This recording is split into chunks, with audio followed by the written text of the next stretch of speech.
O que é telemedicina e por que ela é importante? Naruhodo. Bem-vindo ao Naruhodo, podcast para quem tem fome de aprender. Eu sou Ken Fujioka. Eu sou o Taí de Souza. E hoje é dia de quê? Ciência e senso comum. Altaí, vamos para os recados da paróquia. Quais são? Número 1, vai no iTunes Store, dê 5 estrelas e faça o seu comentário. Isso aí. Número 2, indique um episódio do Naruhodo para alguém que nunca ouviu o Naruhodo ou mesmo nunca tenha ouvido um podcast. Vamos aumentar o tamanho de nossa podosfera. E número 3, Altaí. O número 3 é sobre ajudar a manter o Naruhodo no ar, Altaí. Isso aí. E para contribuir, basta usar o aplicativo PicPay e assinar o apoio mensal de R$15. São 2 Coca Zero, querido ouvinte. Uma para o Altaí e uma para mim. E como assinante, além da nossa gratidão, você terá 3 coisas. 1. Você terá acesso ao grupo secreto no Telegram, ou seja, assinante pode conversar com a gente, com a comunidade de ouvintes assinantes. 2. Você terá vantagens especiais. Por exemplo, assinante recebe os episódios no grupo secreto do Telegram antes de todo mundo. E 3. Você receberá conteúdos exclusivos. Por exemplo, assinante recebe episódios que só são distribuídos no grupo secreto do Telegram. Então é isso. Baixe o aplicativo PicPay e assine o apoio mensal. Com o PicPay você ainda vai poder pagar boleto, transferir dinheiro entre amigos, recarregar celular, sacar o saldo em qualquer banco 24 horas sem taxa. E olha só, no primeiro mês de apoio ao Naruhodo, você ainda tem um cashback de R$15. Isso mesmo, você assina e recebe seus R$15 de volta. Tá? Agradecemos desde já e participem, por favor. É isso aí. Antes da pauta, mais um recado. Naruhodo está abrindo espaço para os podcasts das Minas, porque representatividade é importante também na podosfera. E o destaque de hoje vai para o Chá com Rapadura, comandado por Cíntia, Thaís, Tainá, Brena e Riviane. Ouça o recado que a Cíntia deixou para você, ouvinte do Naruhodo, e conheça o podcast Chá com Rapadura. Olá, aqui é a Cíntia, eu sou a host do Chá com Rapadura e eu faço parte desse podcast lindo de mulheres maravilhosas. Nós somos 5 cearenses morando na Inglaterra e nós tentamos gravar 2 vezes ao mês, né, sobre os nossos causos, sobre as nossas histórias, as nossas experiências vivendo tão longe de casa. Somos 5 meninas diferentes, com vivências diferentes, estamos aqui por motivos diferentes, chegamos também em tempos diferentes, mas a gente tenta trazer tudo com muito bom humor. Então nós gravamos um programa curto, de 30 minutos mais ou menos, e sempre com muito bom humor, né, tirando sarro de muita coisa. E é muito bom fazer parte desse movimento lindo da podosfera, de tanta mulher produzindo conteúdo maravilhoso, né? Então, #Mulheres Podcasts, acompanhe, siga e chacomrapadura.com. Beijo! E chegamos ao momento Alura, querido ouvinte. Eu sei que nessa época de isolamento social a gente é bombardeado o tempo todo com lives, webinars, cursos, e embora o senso comum tente nos convencer de que estamos em home office, a verdade é que estamos sendo forçados a ficar em casa e tentando trabalhar em meio a uma pandemia. Então meu recado é, antes de mais nada, vá com calma e cuide de sua saúde mental. Dito isso, pode ser sim um bom momento para dar uma acelerada em sua carreira profissional. E é para quem estiver a fim de fazer isso que eu quero falar aqui da Alura, a maior plataforma de cursos online do Brasil. Tem mobile, programação, front-end, infraestrutura de tecnologia, design, user experience, marketing digital, data science, inovação, gestão, tem para todos os gostos. E a Alura não é só uma plataforma, ela é uma instituição de ensino, ou seja, ela garante a qualidade dos cursos que são produzidos por ela mesma. E funciona de um jeito muito simples. Você tem acesso a mais de 1000 cursos com uma única assinatura. Agora a vantagem, ouvinte Naruhodo tem desconto de R$100. Mas para ter esse desconto, precisa acessar a seguinte URL, anota aí, alura.com.br/promoção/Naruhodo. Repetindo, alura.com.br/promoção/Naruhodo. Este episódio é um oferecimento da Unicinos. Talvez você não saiba, mas a Unicinos tem campus em Porto Alegre, campus em São Leopoldo e 34 polos de ensino à distância espalhados pelo Brasil, incluindo São Paulo e Rio de Janeiro. Tem parceria internacional com 132 universidades de 31 países. E tem o programa Unicinos Lab Empreendedor, que ajuda a transformar as ideias dos alunos em negócios reais. Então conheça mais sobre a Unicinos e veja como ingressar ou fazer a sua transferência. unicinos.br. Altair, hoje temos episódio de utilidade pública, Altair. Pois é, pelo visto a pandemia do Covid está há mais tempo do que gostaríamos e vai persistir por mais algum tempo, pelo que a ciência nos mostra, e aí esse tema da telemedicina se tornou muito importante. É verdade, porque com a pandemia e o distanciamento social, né, a gente tá indo muito menos ao médico, ao posto de saúde, ao pronto-socorro, ao hospital, né, evitando esses lugares, não é isso, Altair? Sim, e mesmo o isolamento social em si tem mantido a gente muito em casa, o que pode aumentar a prevalência de alguns sintomas, que nós não temos como monitorar adequadamente. Daí o tema da telemedicina como sendo algo muito importante. E com a Covid-19, Altair, ela ganha uma importância ainda maior, é isso? Sim. O que a gente tem de efeitos da Covid aí pra gente compartilhar com os nossos ouvintes? A gente já atingiu aí mais de 3 milhões de casos registrados, que são subnotificados, a gente sabe bem, e mais de 100 mil mortes. Infelizmente. Que também é um número subestimado, porque também há subnotificação. Sim. Não é? O Brasil é um dos países que mais subnotifica casos e nós temos uma taxa de morte por caso alta também, né? Uma das maiores do mundo, infelizmente. Porque muitos ainda negacionistas, né, ainda vêm com o argumento de que mas sobrevivem muito mais gente do que morre. Sim. Né? Mas a verdade é que a taxa entre mortes e casos registrados do Brasil é altíssima, né? Sim, assim, por que a Covid dura tanto tempo, né? Porque exatamente isso, ela não mata tanto.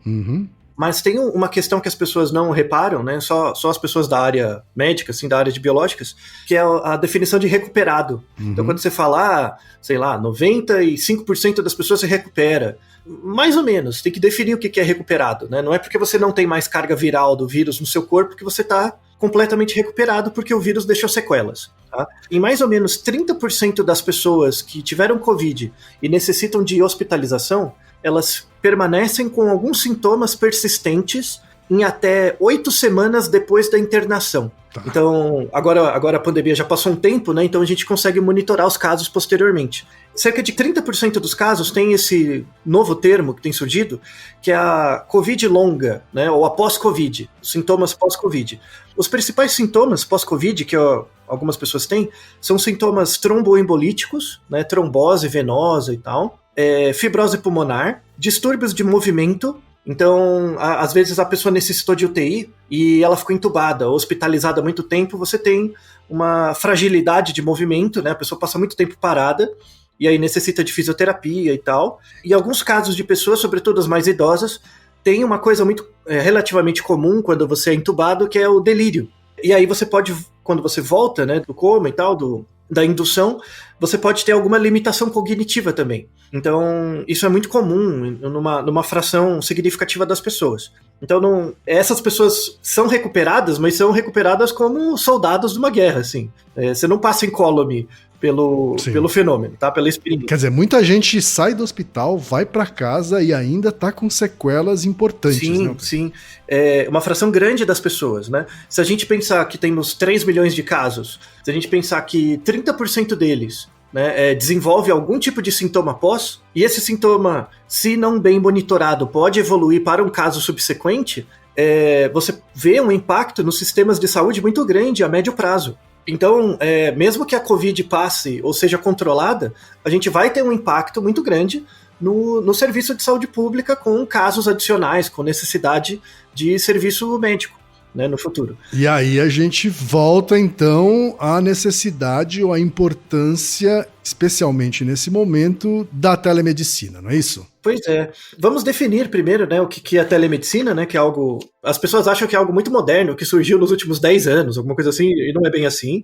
A telemedicina é a prática da medicina que usa a tecnologia para realizar cuidado à distância. Essa definição básica. E ela é um pouco diferente da telesaúde. Você tem a telemedicina e a telesaúde. A telesaúde são as tecnologias desenvolvidas. Então, por exemplo, eu desenvolvo uma fibra de internet muito mais rápida para que um cirurgião consiga fazer uma cirurgia à distância. Então, tem lá a pessoa na maca, aí tem um robô Esse robô tem um braço mecânico lá, com um bisturi, e esse robô é controlado por uma fibra ótica super rápida, uma internet super rápida por um médico que está a 1.000 quilômetros de distância, né, especialista. Então, a telemedicina é o trabalho do médico. Quando o médico faz a cirurgia, o trabalho dele é por telemedicina. A telesaúde é o equipamento. Todo equipamento, o robô, a internet, tudo. Então você tem desenvolvimentos dos dois lados. E é isso, as pessoas imaginam que a telemedicina é algo muito avançado, assim, né? Nossa, precisa de robôs, sei lá, de máquinas e tal, né? Altas tecnologias, né? Então, mas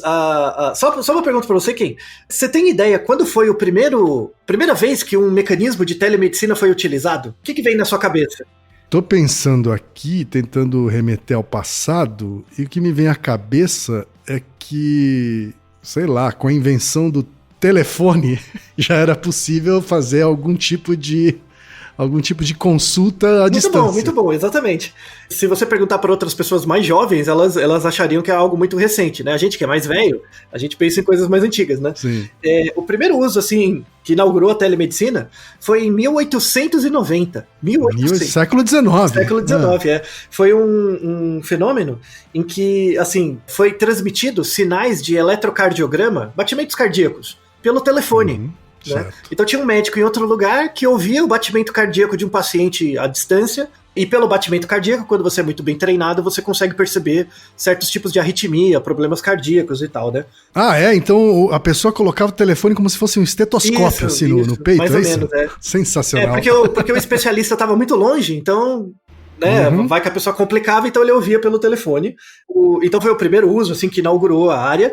Mas foi muito importante, a telemedicina teve um salto na corrida espacial. Por quê? Porque imagina o astronauta tá lá longe, sem gravidade, e não se sabia o efeito da gravidade no corpo direito, porque ninguém tinha ido direito, né? E aí como é que você monitora? Então desenvolveu toda uma gama de sistemas, de sensores, para monitorar os astronautas à distância, e tinha médicos que receberam treinamento nisso, né?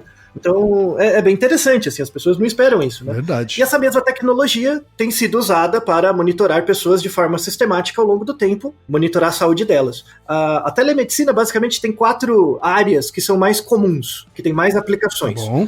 Que é a teleradiologia. Por exemplo, quando você faz um exame num centro de exames qualquer, você tira um raio-x. Aí você pode acessar o resultado do raio-x pela internet. Isso já é uma aplicação de telemedicina. Você já consegue acessar os resultados. Você não precisa voltar no centro de saúde de novo. O próprio médico pode acessar os exames de longe também.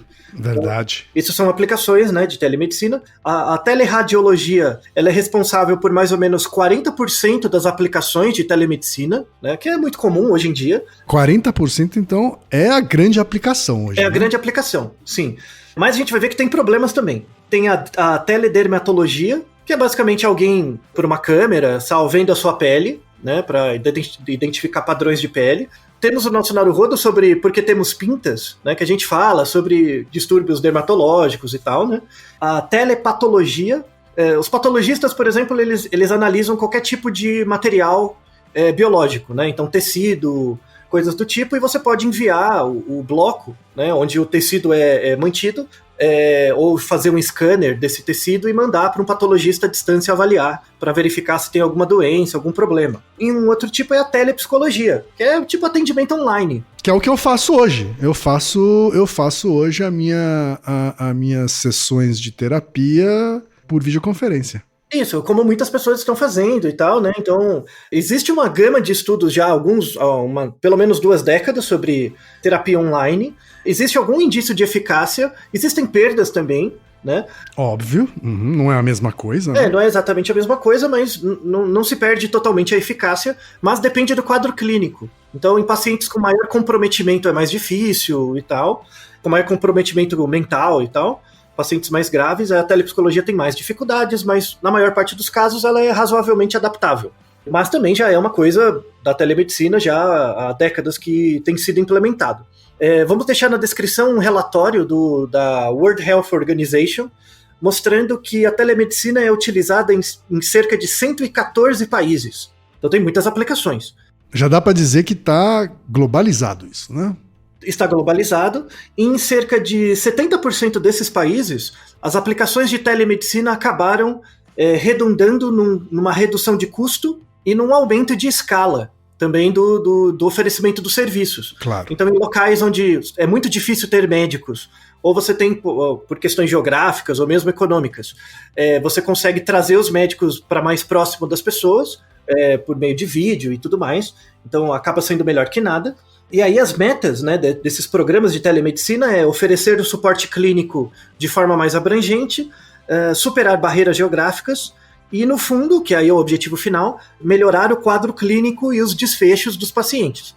Porque não adianta nada você falar toda semana com alguém pelo Skype e, no fundo, a probabilidade de você ter um infarto continuar a mesma, né? Claro. Então o médico, o profissional de saúde tem que ser capaz de detectar coisas que sejam eficazes para prevenir algum problema. Ou que aquilo, pelo menos, por exemplo, aumente a aderência ao tratamento, Isso. Enfim, né? Exatamente. Agora, você soltou uma frase, Altair, que é o melhor que nada, né?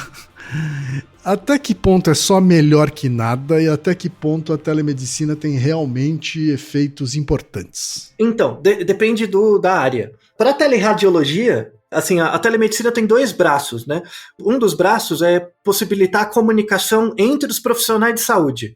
Então, por exemplo, eu sou um médico, você é um médico, só que você está muito longe e você é o especialista numa certa área, eu quero discutir o caso com você. Aí a telemedicina funciona muito bem. Para discussão de casos em grupo, para troca de informações, nisso não tem coisa melhor, é muito útil para internacionalização e tal. O problema é no contato do profissional com o paciente, porque tem certos ruídos que são criados que você não consegue captar muito bem. Por exemplo, vamos deixar um artigo na descrição do JAMA Dermatology, mostrando que mais ou menos entre 25% e 30% dos casos tratados por teledermatologia, né, que é quando o médico à distância vê a pele da pessoa e tal, por uma câmera, né? Resulta ou em falso positivo ou falso negativo para o diagnóstico. Isso é bastante. Em relação ao contato físico mesmo, é bastante. É um artigo de 2016, e aí isso coloca a luz na necessidade de melhorar os métodos, assim, a qualidade das câmeras, a qualidade, ou pelo menos... Mas é um limite da telesaúde aí, né? Ou seja, um limite de equipamento. Sim. Né? Não é um limite do serviço, né? É um limite do hardware, né? Sim. Mas chamar atenção, assim, porque muita gente começa a vender isso, principalmente plano de saúde, né? Não, vamos fazer todos os atendimentos online ainda. Não, calma. Dá para fazer junto, então, a cada 5 atendimentos presenciais eu faço um online. Sim. Até aí tudo bem. Ou que você faz o primeiro diagnóstico presencialmente, depois você faz uma espécie de acompanhamento remoto. Isso, para doenças crônicas funciona muito bem. Então, por exemplo, você vai no médico e você tem hipertensão. E aí o plano de saúde fica te ligando a cada 15 dias, por exemplo, para ver como você tá. Nesse caso, funciona muito bem, né, para monitorar. Porque aí o paciente só vai no médico de novo quando ele já tá ruim. E às vezes, pela frequência de sintomas, você já consegue detectar que tá tendo algum problema. Tá? Sim, porque de fato, assim, não é só pro plano de saúde que é bom que você não fique gerando esse tipo de consulta desnecessária, mas é bom também pro sistema de saúde, especialmente o sistema público. Exatamente, porque aí você não ocupa os leitos, não ocupa o tempo, né, do hospital, do pronto-socorro, por exemplo. Muita gente vai no pronto-socorro porque quer um atestado para faltar no trabalho. Isso é zoado. Sim, né? Verdade. Não, Deus tá vendo as pessoas que já fizeram isso e estão ouvindo. Eu tenho um monte de amigo no hospital que fala isso, de madrugada, vê o herói lá, bebaça e pede um papel lá para faltar no trabalho. Mas enfim, tá. Fora esse povo, né, a telemedicina funciona muito bem. E o mais importante, uma das coisas que eu acho mais legais da telemedicina é a aplicação em países com piores condições, né, de saúde. Assim, sistemas mais precários. Isso, assim, de saúde. Exatamente. Porque não é todo o país que tem o SUS, né, Altair? Exato, não é todo país que tem o SUS. Não né? Esse é um dos grandes méritos da epidemiologia e da saúde pública no Brasil, é a gente conseguir implementar o SUS. Pode falar mal o que for, mas tem vários países que podia ser bem pior, viu? E inclusive países ricos, tá? Se você passar mal nos Estados Unidos, eu sinto por você. Tá? Mas enfim. Por exemplo, vou apresentar uma aplicação, agora nos tempos de Covid, né? Uma das aplicações de telemedicina para o monitoramento de casos de Covid em Honduras, né? Honduras é um país com 8 milhões de habitantes, mais ou menos, tá? E toda a telemedicina do país é realizada por um grupo de 5 pessoas. Só 5. 5 pessoas. Só 5, Inclusive, uma delas, né, que é minha amiga, a gente trabalhou junto e ela fez doutorado aqui no Brasil, na Unifesp. Agora é professora titular lá em Honduras, na Universidade de Medicina. E ela, uma das coordenadoras desse grupo, né, que eles se auto-intitulam Mamutes, né, os Mamutes. Mamutes. Tá? Porque essas 5 pessoas fazem todo o monitoramento no país inteiro dos casos, né, e eu colaborei com eles no início da pandemia, assim, com muita honra, com alegria. Tivemos um contato grande com o presidente e tal, no início do monitoramento dos casos. E, acredite ou não, com base nesse grupo e também com base no esforço político, né, dos governantes lá em Honduras, eles estão fazendo o manejo dos casos muito melhor do que a gente, que tem um serviço de saúde muito mais amplo. Só. Porque lá eles ouviram cientistas, né? Eles deram ouvidos aos cientistas. Basicamente, mesmo sendo poucos, a efetividade é maior quando você ouve as evidências, né? E eu pedi para a Liz em um áudio, né, para ela contar sobre o tamanho do serviço que ela e os seus colegas realizam em Honduras. Então vamos ouvir a doutora Lizien Ivânia Zambrano. Ela possui graduação em Medicina pela Universidade Nacional Autônoma de Honduras, mestrado e doutorado em Farmacologia pela Universidade Federal de São Paulo e atualmente é professora titular do Departamento de Morfologia da Faculdade de Ciências Médicas da Universidade Nacional Autônoma de Honduras e faz parte do grupo Mamutes, né, na plataforma Todos contra Covid-19, composto também por Elza Palou, Manuel Sierra, Fausto Munhoz e Arturo Corrales. Vamos ouvir a doutora Lizien. Bom dia, boa tarde ou boa noite a todos os escutas do podcast Naruto Rodô. Meu nome é Lizien Zambrano, eu sou médica, atualmente moro aqui em Honduras, mas sou formada em São Paulo pela Unifesp no programa de farmacologia. Hoje eu estou atendendo um convite do professor Altair a conversar um pouquinho acerca da experiência como país que a gente tem com a telemedicina. A gente optou com essa ferramenta desde o início do lockdown, 2 semanas depois. A gente tem um grupo, o nome do grupo é Plataforma Todos contra o Covid, formada por médicos e engenheiros, onde a gente criou uma plataforma onde as pessoas podem entrar, preencher um questionário e elas são derivadas a um serviço de urgência telefônica onde médicos capacitados pela plataforma atendem as ligações e dão atendimento a esses pacientes. Até o momento, a gente ha conseguido fazer 50.525 atendimentos por Covid, criação de 12.750 prontuários, mais de 1.000 traslados de aqueles pacientes que estão em suas casas até algum ponto de triagem ou algum hospital. E a gente ha dado cerca de 120.000 orientações de Covid de acordo à sintomatologia que cada um dos pacientes apresenta. Essa é uma leve bitácora de que, como país, a gente ha conseguido ajudar. Ha sido muito importante para a população, já que eles encontram um serviço de qualidade, atendido por médicos treinados por o pessoal especializado, e sempre a gente fica atento para dar qualquer orientação a eles. Muito obrigado pelo convite, um abraço. Tá aí, Altair, o depoimento da doutora Lizien, que foi sua colega. Pois é, você vê que só 5 pessoas, né, e consegue fazer um serviço que deu mais de 120.000 orientações para pessoas no país inteiro, um país de 8 milhões de habitantes. É uma fração significativa das pessoas que têm contato com este serviço. Esses são super-heróis mesmo, né, Altair? Pois é, nem fale, viu? E é interessante porque um trabalho que a gente está desenvolvendo por lá é de monitoramento dos sintomas. Então, uma das pessoas do grupo é um engenheiro, né? Então ele desenvolveu um aplicativo e as pessoas ficam colocando sintomas. Tipo, elas dizem sim e não para uma série de sintomas todos os dias. E aí tem como fazer um monitoramento, né? As pessoas não são identificadas nem nada. A única coisa que a gente tem é a região onde cada pessoa mora.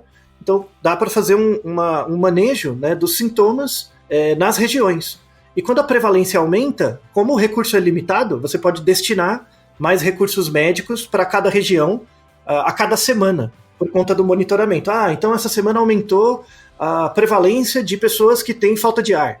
Então a gente coloca os serviços ali porque vai mais pessoas vão para o hospital e tal, né? Então é um serviço de monitoramento muito útil, ele é barato e depende também da colaboração das pessoas. Então, quando as pessoas colaboram, o serviço fica fidedigno, e daí a importância dos gestores, ou mesmo do governo, né, do poder executivo do país em incentivar as pessoas, né, a colaborar também. Então, você colocar o seu sintoma ali, caso você tenha ou não, é importante para todos também, né? Então tem a ver com o nosso Naruhodo, que a gente fala sobre dilema social, é algo muito importante.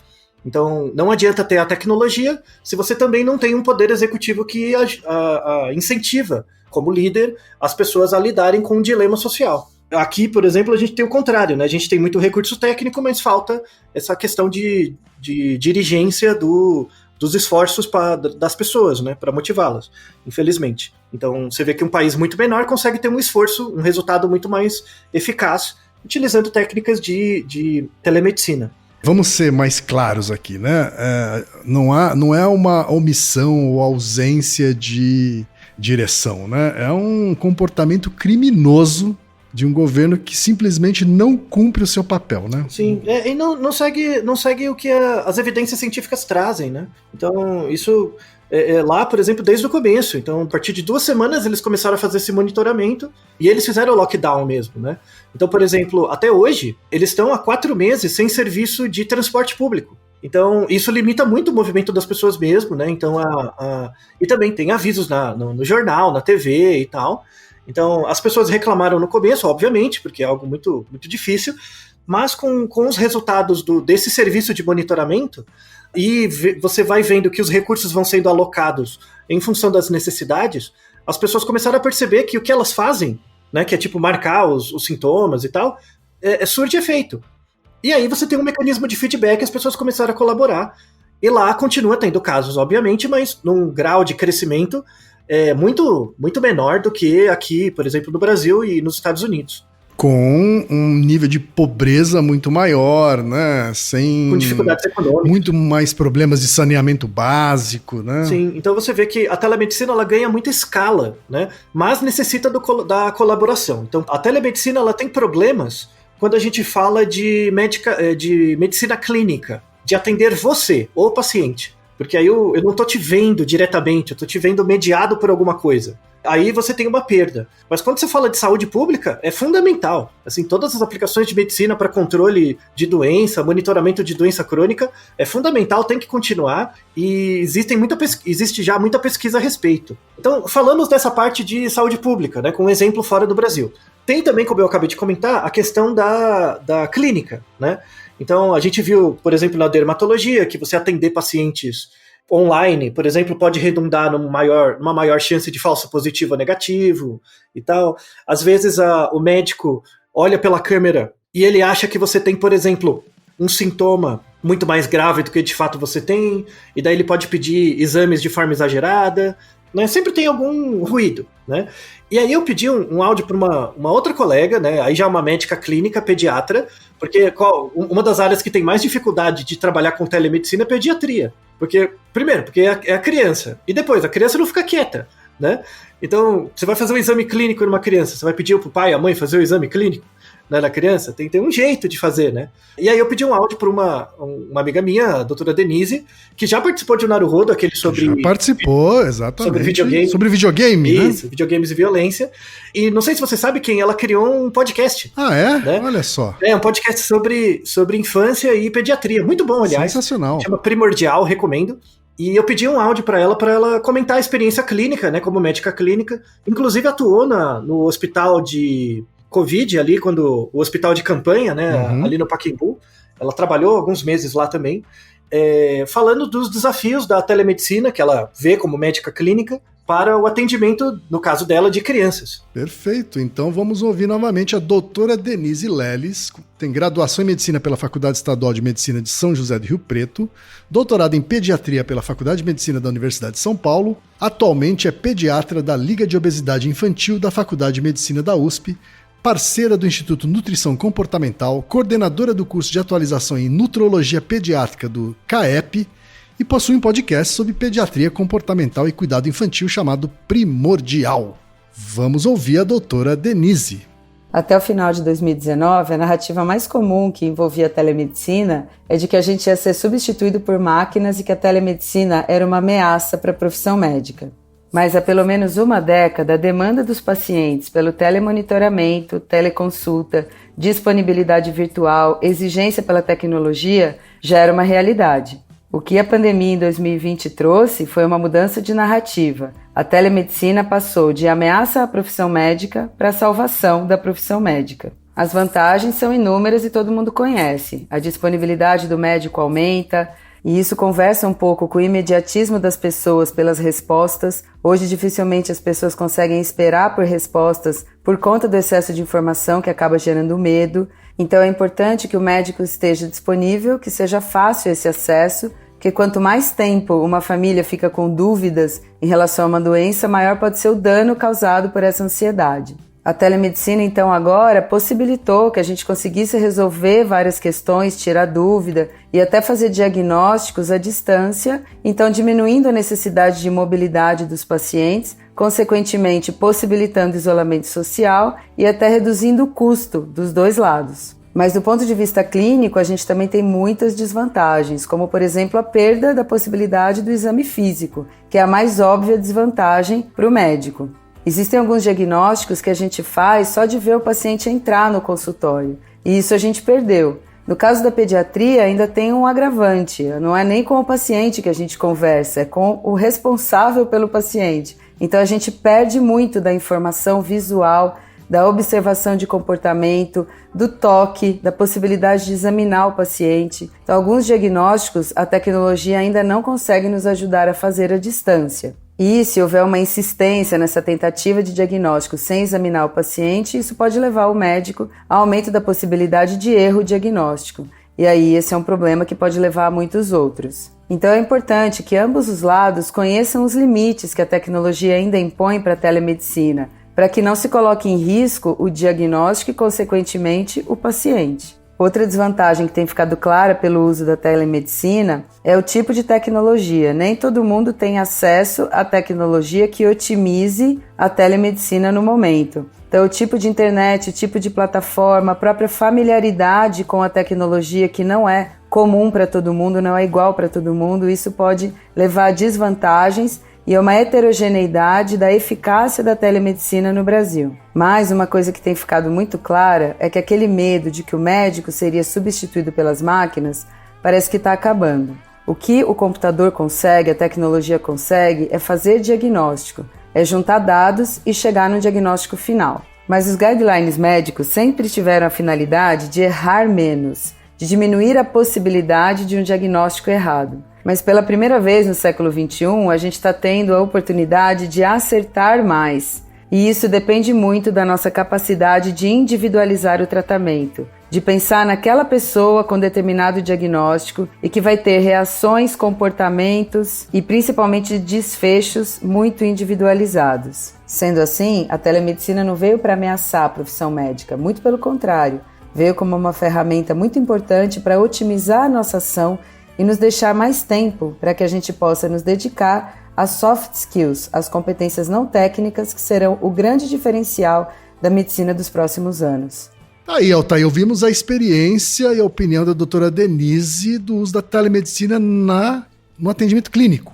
Isso, sobretudo em crianças. Ela mesma comentou no áudio que, assim, comumente, né, porque pai e mãe, principalmente de criança pequena, é sempre meio desesperado, o que é normal, né, porque as crianças são pequenas, precisam de cuidado. Então ela já realizava algum tipo de telemedicina, assim, porque os pais sempre ficam mandando sintomas, meu filho tá assim, meu filho tá assado. Verdade, é verdade. Então você sempre fica fazendo coisas à distância um pouco. Porém, agora com a Covid e tal, aumentou muito. Porque uma coisa é, meu filho está com febre. E aí você dá alguma orientação. Outra coisa é, hoje em dia, na pandemia, meu filho está com febre. Então é um pouco diferente o contexto. E aí fica mais difícil fazer o manejo de algumas questões clínicas. Vou deixar um artigo na descrição da Nature, que acabou de sair, aliás, que fala do... Assim, não adianta o negacionismo, né? A pandemia do Covid vai durar alguns anos. Eles já estão fazendo um cenário para mais 2 anos, pelo menos. Assim, não com a gravidade que ele tem hoje. Depende muito do que a gente faz, esse é o problema, né? Aqui no Brasil a gente não está fazendo nada direito. Mas enfim. Mas em nações, ok, né? A coisa vai arrefecer, Mas a relação das pessoas com distanciamento social, com os casos de Covid, ainda vai ser um problema por uns 2 anos. Tem a questão da vacina, a gente não sabe ainda se a vacina tem uma imunidade que dura muito tempo, né? Só vamos descobrir isso com o tempo, né? Vamos descobrir com mais tempo, mas provavelmente vamos precisar de doses com alguma frequência, né? Tem que ver a qualidade da vacina também, enfim. Tem uma série de questões a serem resolvidas que vai mostrar que as populações têm que lidar com esse problema por mais tempo. Nesse sentido, como que a gente forma médicos? Então, por exemplo, imagina os médicos agora na graduação de medicina, né, estudando, eles têm que ter, durante a graduação, algum conhecimento maior em telemedicina. Como fazer um exame clínico por telemedicina, né, eles pelo menos treinar isso um pouco.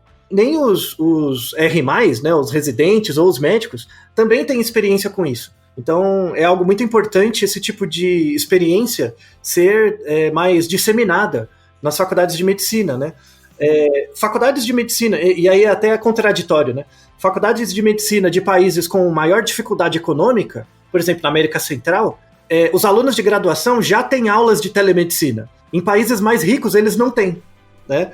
Por quê? Porque em país mais pobre, necessariamente você vai ter que falar com as pessoas à distância, né? Sim. Porque o país tem poucos médicos ou tem médicos de forma geograficamente desigual e tal, e aí não tem médicos em todos os lugares. Então, todo médico que trabalha com saúde pública num país mais pobre tem algum treinamento em telemedicina, coisas que países mais desenvolvidos não têm. É interessante. E é algo que tem que ser mais disseminado, né? O World Health Organization incentiva muito países mais pobres, inclusive dá dinheiro, incentivo, para eles desenvolverem telemedicina nos seus países. Quer dizer, telemedicina tem que ser uma disciplina obrigatória. Sim. Nas faculdades de medicina e de saúde, né, Altair? Sim, nas graduações, sim. Tanto que em alguns desses países já é. Mas em países como o Brasil ainda não é. Tem muita dificuldade e preconceito, com razão, sobretudo na medicina clínica mesmo, né? Tem dificuldades, mas para a saúde pública é algo fundamental. Pois é, assim, não dá pra gente aceitar um país que ainda reconhece a homeopatia como medicina e via com preconceito contra a telemedicina, né, Altair? Pois é, sobretudo para monitoramento epidemiológico, é algo muito importante e tal, né? Com o uso de aplicativos e tal. Aliás, tem um tema interessante também que vai surgir nessa onda pós-Covid. O problema é que o pós aqui no Brasil vai demorar um pouco, mas enfim, vai chegar alguma hora. Em outros países já é uma discussão, que é o seguinte, que é o uso de aplicativos para monitoramento. Então, por exemplo, você tem um aplicativo no seu celular, você está andando na rua, imagina que já não tem tantos casos, as pessoas já podem andar, você está andando na rua, de repente ele apita e ele fala para você que você tem que ficar em quarentena em casa. Sem nenhum teste. Você não fez nenhum teste. Você não sabe se deu positivo ou não. Mas ele apita, você tem que ficar em casa. É o que é feito na Coreia, por exemplo. Como que funciona esses aplicativos, né? Ele é o seguinte, ele é um aplicativo baseado em geolocalização. Por exemplo, quando ele apita no seu bolso e diz para você ficar em casa, é porque você teve contato geográfico com alguém que testou positivo, tá? Em algum momento. Então você está andando na rua, tem alguém que testou positivo e foi para o hospital. Essa pessoa, quando foi para o hospital, ela fez o teste e deu positivo. Logo, todos os celulares que passaram perto do celular dela recebem uma notificação de rastreamento para falar para as pessoas também ficarem em casa, porque você entrou em contato com alguém positivo. Por exemplo, imagina que você entrou numa loja, e aí tinha uma pessoa que testou positivo depois, no dia seguinte. Então, no dia seguinte, você vai receber uma notificação, você tem que ficar em casa. Esse mecanismo de rastreamento, as pessoas têm muito medo, porque elas acham que vão sacrificar a privacidade pela saúde pública, né? Não, então eu vou ser monitorado, é o Big Brother. Não, calma, eu vou explicar um pouco como isso funciona. O aplicativo, quando ele monitora, faz esse rastreamento de casos, ele não monitora onde você está. Tá? Então, o celular não sabe se você está numa loja, se você está em casa, ele não sabe isso. Então, é um aplicativo, inclusive, eu vou até deixar na descrição, o algoritmo que faz isso é aberto. Tá? Qualquer pessoa pode ter acesso. Vou até deixar o link do GitHub do algoritmo que faz isso. Tá? O que a gente tem que pedir para os dirigentes, caso eles façam, né, é que esse aplicativo seja aberto. Porque aí qualquer pessoa com conhecimento em computação pode auditar o algoritmo. Verdade. Tá? Então, esse algoritmo ele chama DP3T, né? O principal é um bem útil assim, para isso. Ele fica dentro do seu celular e a cada 5 minutos, você pode estabelecer isso, ele envia sinais. ele vai enviando um sinal para o hospital. Ele envia um sinal para todos os hospitais da região, e esse sinal é uma sequência de letras e números aleatória, tá? Assim, não tem nenhum critério, é uma sequência de letras e números. Todos os celulares vão enviando a cada 5 minutos o código. Celulares que estão geograficamente mais próximos vão enviar o mesmo código, tudo bem? Ah, tá, pra dar um match. Pra dar um match. Então, é tipo, sabe quando você coloca aquele token no banco? Isso, token, me lembrou o token bancário, Isso, exatamente. que tem tudo a ver com o Naruhodo que a gente gravou sobre o efeito Kumbuka, né, da aleatoriedade. Então, um código é aleatório até quando eu descubro o gerador dele. Que eu te mostro uma sequência de números, aí quando eu te falo que é pi, você não acha mais que é aleatório, né? Então, o aplicativo, ele fica enviando esses códigos para o hospital, a cada um período X de tempo. Quando uma pessoa testa positivo, vai para o hospital, o celular dessa pessoa também envia os códigos. E aí o que a central do hospital faz? Pega a sequência de códigos do celular que deu positivo naquela pessoa e pareia com todos os códigos enviados anteriormente. E quando os códigos surgem numa certa ordem temporal em outros celulares, ele avisa: aquela pessoa deve ter tido contato com essa pessoa que está internada. E aí ele envia um sinal. Tá? Entendi. Fez sentido? Tá? Sim. Então, não importa onde você esteve, eu não pergunto para as pessoas quem ela é, onde ela passou, eu só vejo uma sequência de letras e números que só o computador do hospital reconhece. Não, é totalmente anônimo e tal, mas você consegue monitorar os casos. Isso é fundamental para você evitar o espalhamento da doença, fazer monitoramento. Tá? Sem dúvida. Então, caso esses aplicativos surjam, né, aqui no Brasil, e é questão de tempo, aceite eles, porque se eles forem baseados nessa tecnologia, né, do DP3T, aceite sem problema, porque ele não incorre em problemas de identificação, desse tipo de coisa, tá? Eles são anônimos. Então esse é uma outra forma de telesaúde, na verdade, né, que é uma tecnologia que vai minimizar e vai ser muito útil para a redução do número de casos de Covid a médio prazo. Isso já é utilizado em alguns países, vai ser utilizado no Brasil. A questão é quando, tá? Mas vai, alguma hora. Vai ter tanto o monitoramento de sintomas como em Honduras, mas também vai ter esse monitoramento em grandes centros com base no celular, né, para fazer rastreamento. É algo muito legal. Sobretudo quando abrirem as escolas, que é um grande problema. O número de casos tende a subir muito quando você abre as escolas, e para isso é fundamental fazer rastreamento de casos. E aí os aplicativos são muito úteis. Tá? Mas aí tem que ver se a gente vai fazer, né? Não, tem que ver se a gente diminui os casos para fazer. Esse é o problema. O problema é que a gente vai fazer, independente de diminuir.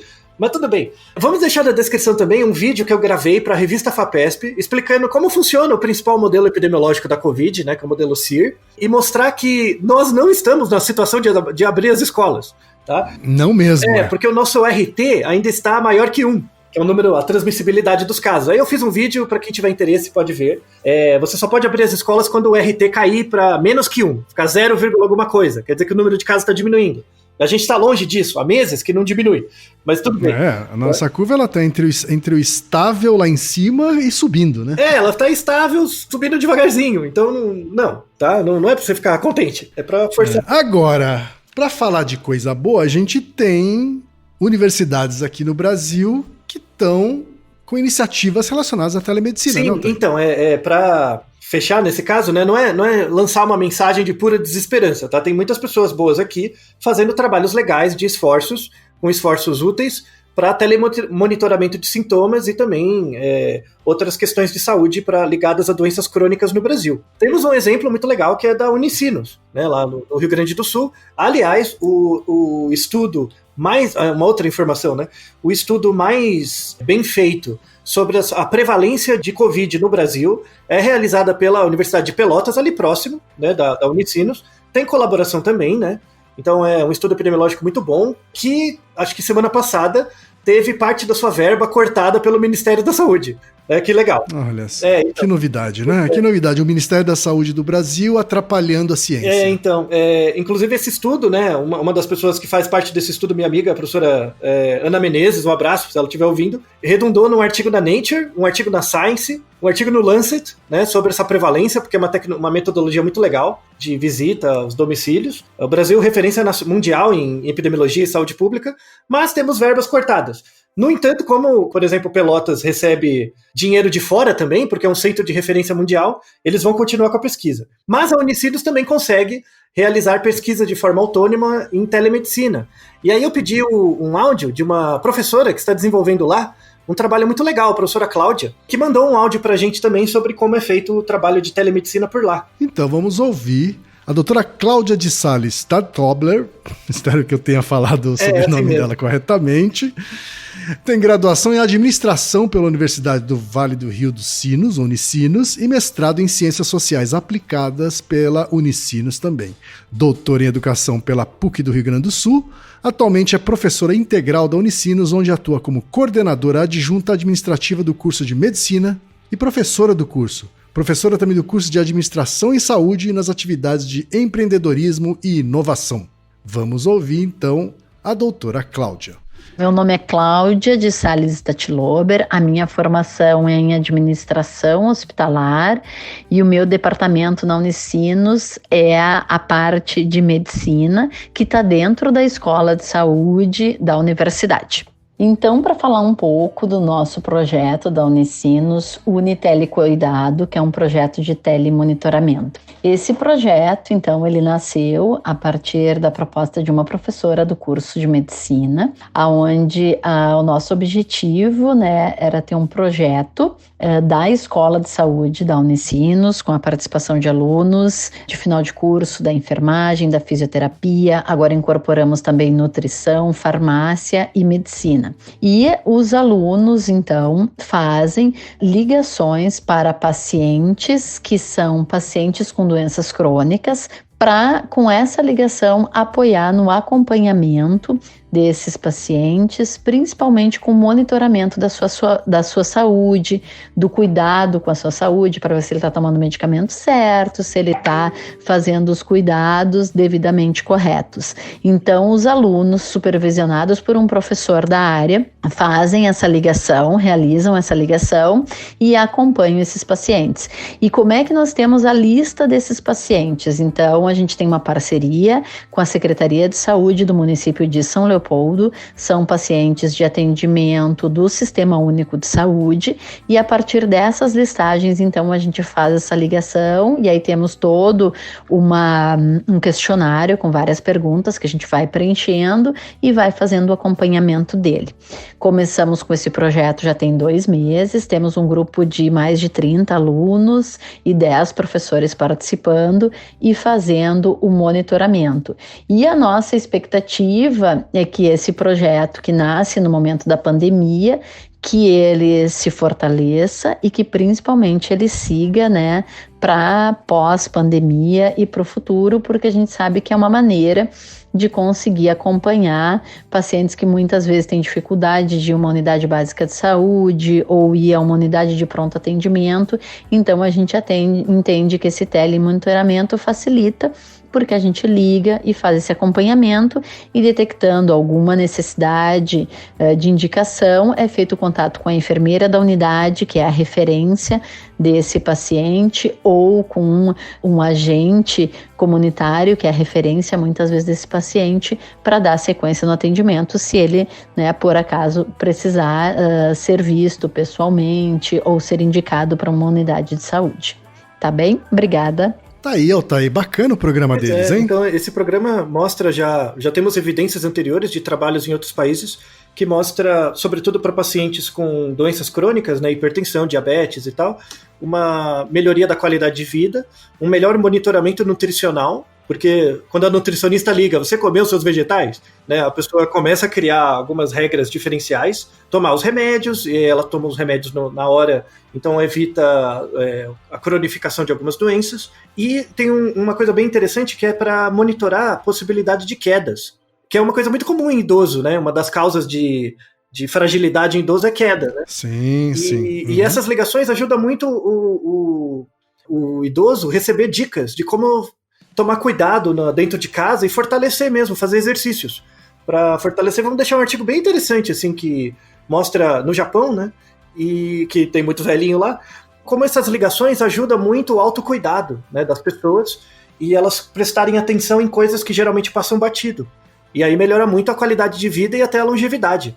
A gente vai ter uma população de velhinhos cada vez maior em todos os países, né? Inclusive e daí aqui, esses né? serviços são cada vez mais necessários. Lá no Japão, que é a primazia disso, eles estão fazendo até um robozinho, né? O robozinho conversa com a pessoa, já coleta informações ao mesmo tempo, então a interface é ainda mais direta, né, com as pessoas. É algo que é indispensável, vai necessitar de tecnologia, né, e vai necessitar de parcerias público-privadas, né, para implementação e manutenção desses serviços.